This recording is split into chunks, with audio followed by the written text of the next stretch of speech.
Welcome back to the Horror Movie Files. Today's topic will be another revised file of a personal childhood favorite created by the legendary Stephen King, Pet Sematary. But before we continue, a word from our sponsors, the Patreon. Geeks and Gnomes has a wide array of content, including written stories, videos, shorts, and digital art. Of course, this includes the SCP Horror Movie Files, which helped start this YouTube channel.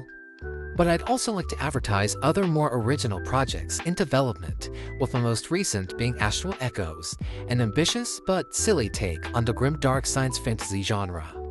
As well as my proudest and more developed project being Endless Conflict, which I'm sure some of you have seen shorts here on YouTube. Supporting the Patreon is the best way to ensure we'll keep making content here on YouTube and our other social media outlets. Also, as a patron, not only will you never miss out on new content, but any request you make will never be ignored. Additional details on subscription perks will be displayed on our main page, so please be sure to check that out. There is also a 7-day free trial in case you change your mind later, so there's no need to worry if it turns out you don't like our content. Now back to the file. This video will contain images and descriptions of undead people, rotting flesh, evil undead animals, ancient curses, murder, and violence. If any of that makes you uncomfortable, then please feel free to click off the video. For those willing to continue, let's begin with SCP-AAH. SCP-AAH, codename Pet Cemetery, Object Class Euclid. Special containment procedures. A perimeter fence and watch station has been placed around the area and cemetery where SCP-AAH is located.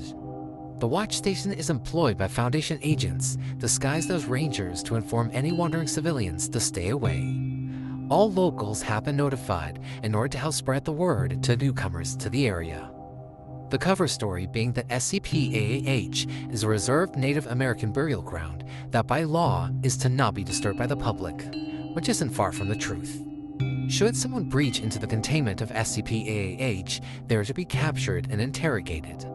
Length and intensity of interrogation depends on whether or not they have knowledge of SCP-AAH and its properties. Testing with SCP-AAH must be approved by at least one Level 4 Foundation staff member, and all resulting SCP-AAH-1 instances are to be destroyed afterwards. Though regardless of level clearance, all Foundation staff are advised to rely on simulations instead, as a precaution given the often unpredictable nature of SCP-AAH-1 instances. Description: SCP-AAH is a Native American burial ground hidden next to an old pet cemetery. The burial ground in question does not contain any corpses, most likely due to its anomalous properties. When a corpse is buried in SCP-AAH, the corpse will reanimate after a certain period of time, normally between 20 minutes to half a day. Any and all resurrected beings are to be referred to as SCP-AAH-1 instances, and though they are fully mobile and sentient with functioning personalities, they are not to be considered living beings. The main indicator for their lack of life is the fact that any wounds related to their death do not fully heal, but merely dry up and mend just enough to keep the body together, making these instances more zombie-like than anything.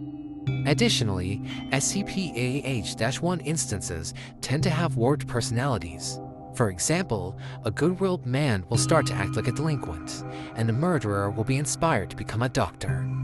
However, this is only temporary, as regardless of the personalities they end up with, all SCP-AAH-1 instances eventually gain murderous tendencies and start killing anyone around them for any given reason.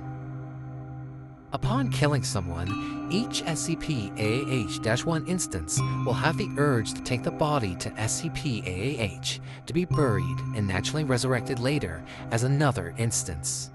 It's unknown as to why, but bodies buried by SCP-AAH-1 instances tend to resurrect faster and have more manipulative personalities, already wanting to kill, but never directly, instead relying on deception to claim their prey. Originally, these newer instances were to be called SCP-AAH-2 instances, but after extensive testing, it was confirmed they aren't really that different from the originals, besides the previously mentioned traits. With that all being said, it should be noted that despite being undead, SCP-AH-1 instances are not immortal and can be killed again, though difficulty may vary. Some instances are able to be killed by something as simple as lethal injection, while others can survive more than one gunshot wound to the head. There is also strange inconsistency that some instances feel pain while others don't. Even after extensive testing, there is no way to predict which SCP-AH-1 gets what level of durability or pain tolerance. Naturally meaning that some instances are stronger than others, making all instances equally troubling to deal with. It is for this reason that after testing has concluded, all SCP-AH-1 instances are to be neutralized afterwards. It's been recommended that fire or other means of total bodily destruction are the best way to deal with the instances. Please see Addendum X6 for details. SCP-AH was discovered in 1983 when several reports of gruesome murders and supposed resurrections took place in the rural town of Foundation agents were sent to the area, and thanks to a wandering man, they were able to quickly find SCP-AH, as the man was trying to exploit the burial ground into bringing his wife back to life. He was quickly captured and given the proper amnestics, and his wife's body was destroyed after turning into an SCP-AH-1 instance. Upon containment, SCP-AH was and still is being experimented with heavily to see how far its anomalous properties can be exploited. The most notable discoveries we've made is that the dirt itself holds none of the properties of SCP-AH, making the anomaly tied entirely to the location. And despite our best efforts, there is no material, chemical, or metaphysical treatment that can prevent SCP-AH-1 instances from resurrecting into murderous psychopaths. Unfortunately, not only is there still so much we do not know about SCP-AH, but to this day, there are still civilians and hostile groups of interest that know of SCP-AH and are planning to exploit it for their own personal gain.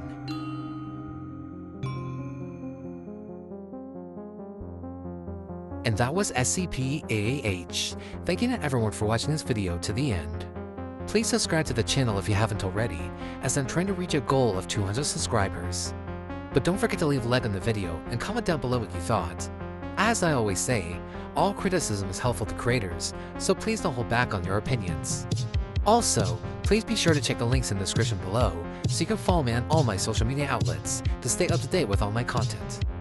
You should also find the Wiki page to the SCP horror movie files, which is the best place to find all related content, so please be sure to check that out. Link is also in the description. And finally, a very special thank you to all my patrons who support me in doing what I love. If you want to be like them and have the same perks they do, then please subscribe today and get access to content early, as well as updates on my content you can't find anywhere else. Thank you all again for watching, and hope you'll stick around, as there is always more to come. I present to you proof that Stephen King did movie cameos way before it was cool.